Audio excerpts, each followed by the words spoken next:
এই ভিডিও থেকে আপনি শিখতে পারবেন কিভাবে বিকাশ থেকে যে কোনো ব্যাংকে ফান্ড ট্রান্সফার করা হয়। ধরেন আপনার বিকাশ অ্যাকাউন্টে টাকা রয়েছে, এখন আপনার বিকাশ অ্যাকাউন্ট থেকে আপনি যে কোনো ব্যাংকে টাকা পাঠাতে চাচ্ছেন। সেটি হতে পারে সোনালী ব্যাংক, ইসলামী bank, Dutch Bangla bank, Pubali bank, অর্থাৎ বিকাশ থেকে আপনি যে কোনো ব্যাংকে টাকা পাঠাতে পারবেন। সম্মানিত ভাই এবং বোনেরা, বিকাশ থেকে যে কোনো ব্যাংকে ফান্ড ট্রান্সফার করার জন্য সর্বপ্রথম আপনার বিকাশ অ্যাপের ভেতরে প্রবেশ করবেন। লগ ইন করার পর এখানে দেখতে পাচ্ছেন, আরও দেখুন, এখানে ক্লিক করে এখানে একটি অপশন রয়েছে বিকাশ টু ব্যাংক। আপনি বিকাশ টু ব্যাংক এই অপশনের উপর ক্লিক করবেন।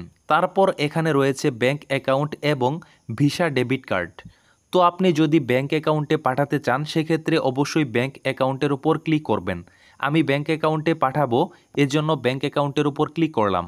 তারপর এখানে আপনারা সকল ব্যাংক দেখতে পাবেন, Agrani bank, AB bank, BRAC bank, Pubali bank, Sonali bank সহ সকল ব্যাংক এখানে রয়েছে। আপনি যেই ব্যাংকে পাঠাবেন সেই ব্যাংকটি যদি সার্চ দিয়ে বের করতে চান তাহলে এখানে আপনি ব্যাংকের নামটি লিখবেন। যেহেতু আমি পূবালী ব্যাংকে পাঠাবো, এখান থেকে আমি পূবালী ব্যাংক দিয়ে দিচ্ছি। দেখতেই পাচ্ছেন পূবালী ব্যাংক পিএলসি, এখানে ক্লিক করলাম। ব্যাংক সিলেক্ট করার পর এখানে নিচে দেখতে পাচ্ছেন ব্যাংক অ্যাকাউন্ট যোগ করুন, এখানে ক্লিক করবেন। এখানে একটি কথা হচ্ছে, ধরেন আপনার বিকাশ অ্যাকাউন্ট থেকে আপনার পূবালী ব্যাংকে টাকা নিতে চাচ্ছেন, সেক্ষেত্রে এখানে দেখতে পাচ্ছেন আমার অ্যাকাউন্ট এটি থাকবে। যদি আপনি আপনার বিকাশ অ্যাকাউন্ট থেকে অন্যের ব্যাংক অ্যাকাউন্টে টাকা পাঠাতে চান সেক্ষেত্রে অন্য অ্যাকাউন্ট এটি সিলেক্ট করবেন।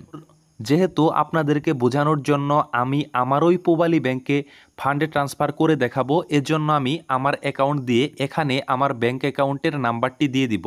অবশ্যই নির্ভুলভাবে আপনার ব্যাংক অ্যাকাউন্টের নাম্বারটি দিতে হবে। যদি ব্যাংক অ্যাকাউন্টের নাম্বারটি দিতে ভুল করেন সেক্ষেত্রে কিন্তু অন্যের অ্যাকাউন্টে টাকা চলে যাবে, বিষয়টি মাথায় রাখবেন। ব্যাংক অ্যাকাউন্টের নাম্বারটি দেওয়ার পর আপনারা নেক্সটে ক্লিক করবেন।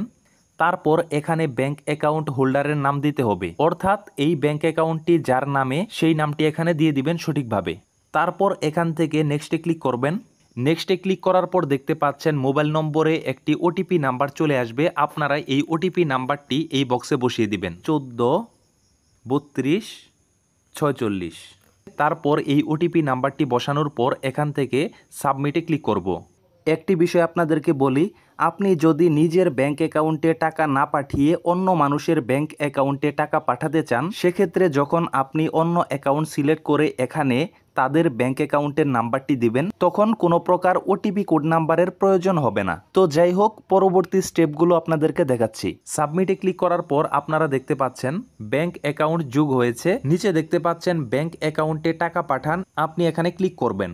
তারপর এখানে আপনি যত টাকা পাঠাতে চান সেই টাকার পরিমাণটি দিয়ে দিবেন। ধরেন আমি এখানে দিয়ে দিলাম 1200। তারপর এখান থেকে নেক্সটে ক্লিক করছি। তারপর আমার বিকাশের পিন নাম্বারটি দিয়ে দিব। বিকাশের পিন নাম্বারটি দেওয়ার পর আপনারা নেক্সটে ক্লিক করবেন এবং এখানে প্রেস করে ধরবেন, তাহলেই আপনার যেই ব্যাংকে টাকা পাঠিয়েছেন সেই ব্যাংকে ফান্ড ট্রান্সফার হয়ে যাবে। দেখতে পাচ্ছেন আমার পূবালী ব্যাংক থেকে অলরেডি মেসেজ এসে পড়েছে যে আমার পূবালী ব্যাংকে অলরেডি 1200 টাকা ঢুকে পড়েছে। তো এখান থেকে হোমে ফিরে যান, এখানে ক্লিক করলাম এবং আমার বিকাশ অ্যাকাউন্টের ব্যালেন্স যদি আপনাদেরকে দেখাই, দেখতে পাচ্ছেন ব্যালেন্স কেটে নিয়েছে। এবং এখান থেকে যদি আপনাদেরকে হিস্টোরি দেখাই, এখানে দেখতে পাচ্ছেন বিকাশ টু ব্যাংক 1200 টাকা আমার বিকাশ থেকে কেটেছে। এখন আমি আমার পূবালী ব্যাংক অ্যাকাউন্টে প্রবেশ করে আপনাদেরকে দেখাচ্ছি। দেখেন আমি আমার পূবালী ব্যাংক অ্যাপের ভিতরে প্রবেশ করলাম। এখান থেকে যদি ব্যালেন্স দেখি, দেখতে পাচ্ছেন আমার অলরেডি 1200 টাকা চলে এসেছে ব্যাংক অ্যাকাউন্টে। আশা করি আপনারা বুঝতে পেরেছেন যে কিভাবে বিকাশ থেকে যে কোনো ব্যাংকে ফান্ড ট্রান্সফার করা হয়।